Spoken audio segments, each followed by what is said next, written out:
Piala Asia 2027 hanya kurang dari 5 bulan akan segera berlangsung. Tentunya ini waktu yang tidak banyak lagi.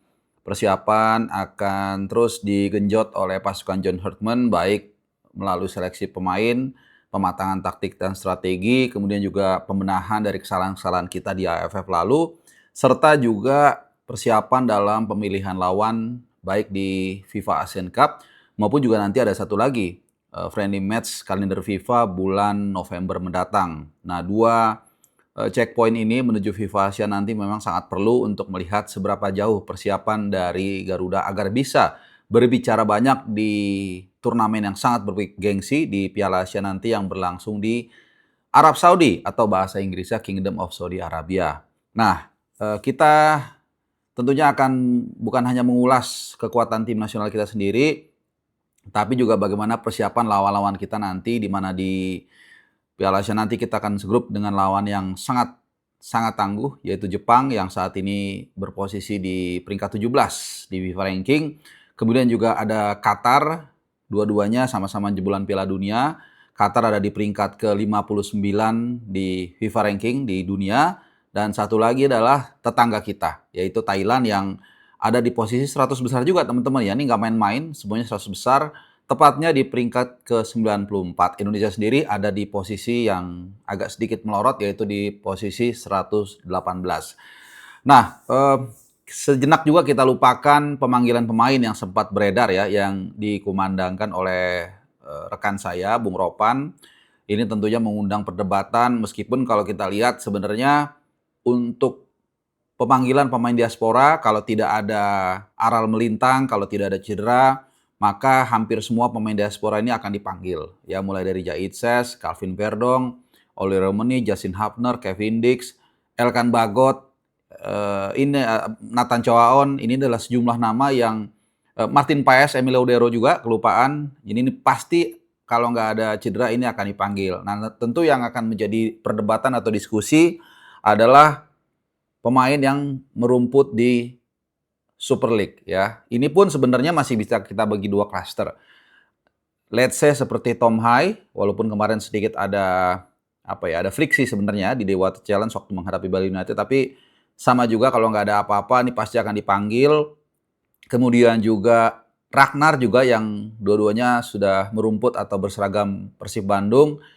Eliano Renders juga very likely juga akan dipanggil, dan beberapa nama lainnya seperti Varjener, pemain diaspora yang sudah merumput di Super League ini juga hampir pasti dipanggil. Mungkin ada beberapa nama yang akan menjadi tarik ulur, ya misalnya Kadek ya, atau mungkin Raihan Hanan, atau mungkin Sadil, Donitri, Nadeo. Ini beberapa nama yang mungkin saja tergeser kemudian digantikan oleh pemain lainnya yang akan diberikan kesempatan, misalnya Ricky Kambuaya atau Adam Malis. Jadi bedanya hanya di situ ya. Sisanya sih gue rasa sama. Jadi gue tidak mau berdebat ke arah sana. Itu nanti biasanya 2-3 minggu sebelum bergulir. Jadi kan nanti mulai 20-an awal September ya, FIFA Asian Cup. Jadi mungkin awal September paling cepat. Itu biasanya udah woro-woro dikirim ke klub.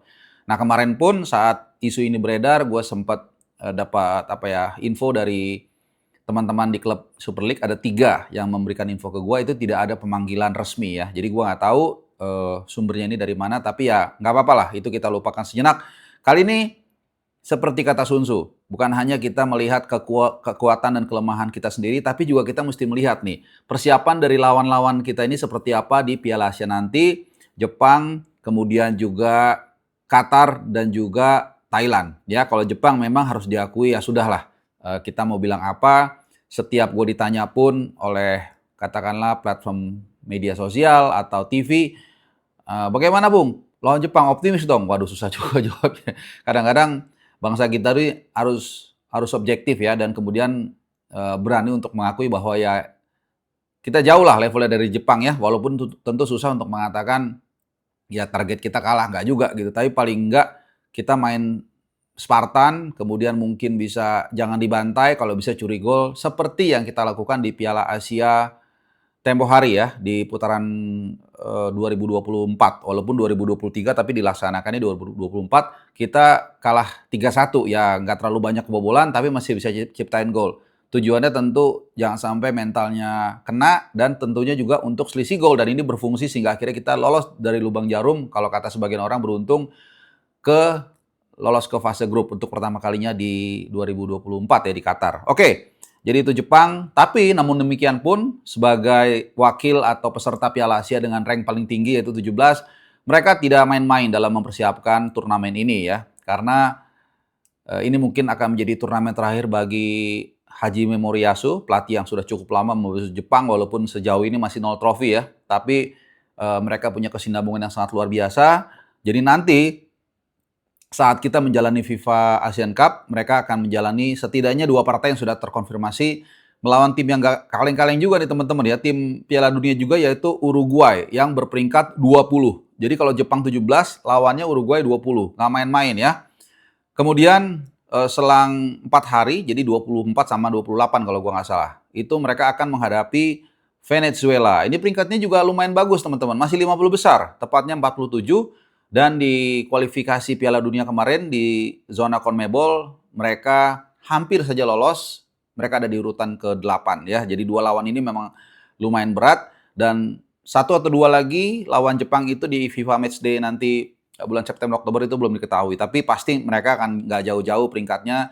Nggak akan di luar 80 besar bahkan 100 besar kalau prediksi gua ya. Karena nggak ada gunanya Jepang menghadapi tim-tim yang super mediocre begitu ya dengan segala hormat. Nah, kita beranjak ke Qatar, kita intip nih. Qatar juga nggak kalah serius teman-teman ya. Ini peringkatnya pertama 59, salah satu tim yang di Piala Asia yang peringkatnya juga cukup bagus dan mereka akan mengikuti Piala Teluk atau Gulf Cup. Ya ini lawannya juga kita akan bedah satu persatu ya. Jadi ada 3 lawan yang akan dihadapi. Pertama adalah Bahrain.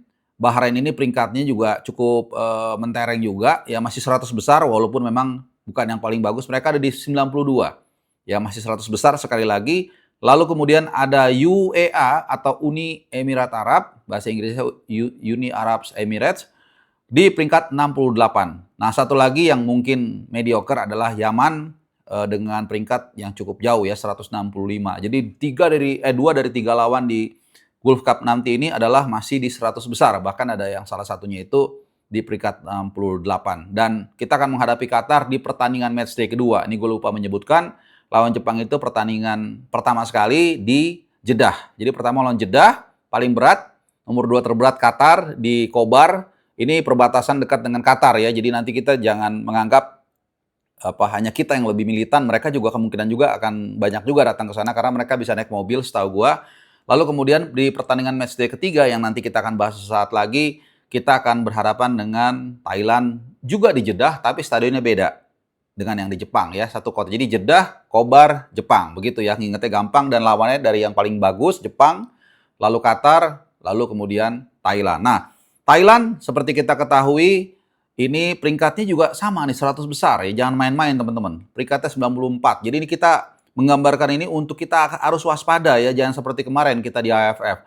Wah begitu melihat grupnya, wah Kamboja, Timor Leste, aduh Singapura, paling Vietnam doang kita kalah. Nggak taunya kita beneran kalah sama Vietnam, tapi sama Singapura nggak bisa berkutik dan akhirnya nggak lolos. Jadi kita jangan terbiasa mentalitasnya untuk besar sendiri gitu, GR sendiri gitu, ngerasa besar gitu. Jadi kita harus pantau lawan-lawan kita, terutama pasukan John Hartman ini, bukan hanya yang masih baru memahami kawasan di Asia Tenggara dan juga di Asia secara umum ya.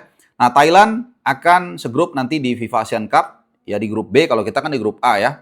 Itu dengan Vietnam, ini masih 100 besar juga teman-teman Vietnam ini. Jangan main-main ya, 99 dan Vietnam nanti tentunya akan banyak diperkuat pemain yang nggak bisa tampil kemarin. Demikian juga Thailand.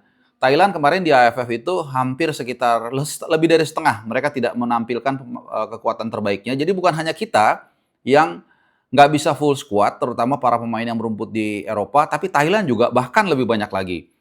Mereka akan segrup dengan Vietnam, tadi peringkatnya sudah gue sebutkan, 99. Lalu Pakistan ini memang ya sangat sangat di bawah lah, 198.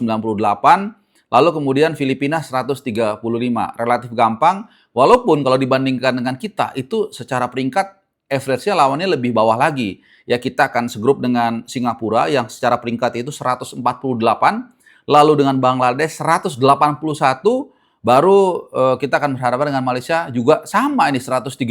Jadi semuanya itu di atas 130 peringkatnya. Gitu dibandingkan tadi Thailand yang masih ada 99 ya. Jadi tentunya pemahaman lawan ini juga penting, bagaimana nanti calon lawan-lawan kita terutama Qatar dan Thailand. Karena ya kalau Jepang ya sudah seperti yang gue bilang tadi, Qatar berat banget ya, tapi mungkin kita dapat poin. Thailand 50-50. Ya kenapa gue bilang 50-50? Gue nggak mau kasih harapan juga, wah kita bisa lawan Thailand menang. Belum tentu juga. Kalau kita tidak memperbaiki kesalahan-kesalahan kita yang dilakukan menghadapi dalam turnamen AFF kemarin. Mulai dari pemilihan pemain, kemudian juga penerapan taktik dan strategi, formasi, kemudian reaksi di pertandingan ini juga menurut gue harus sangat diperbaiki melihat bagaimana kita digebuk habis-habisan lawan Vietnam 1-0, 2-0, 3-0, bahkan ada beberapa peluang lagi tidak banyak perubahan.